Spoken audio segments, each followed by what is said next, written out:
ఇప్పుడే ఒక కళాఖండం చూసా ఇన్స్టాగ్రామ్లో.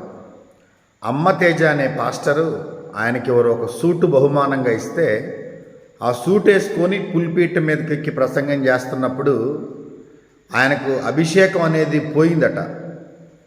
ఆయన ఆత్మ నింపుదల అనేది కోల్పోయాడట. తెల్లవారి ఆ సూట్ విడిచేసి తెల్ల చొక్కా తెల్ల ప్యాంటు వేసుకోగానే మరలా అభిషేకం వచ్చిందట.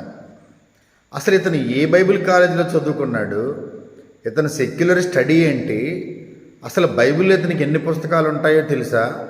అసలు ఇతన్ని సేవకుడిగా గుర్తించి ప్రసంగికుడిగా ఇతన్ని సంఘాలకు ఆహ్వానించే క్రైస్తవ పాస్టర్లు ఒక్కసారి ఇతని గురించి ఆలోచన చేయాలి. అభిషేకం అనేది బట్టలను బట్టి వస్తుందా?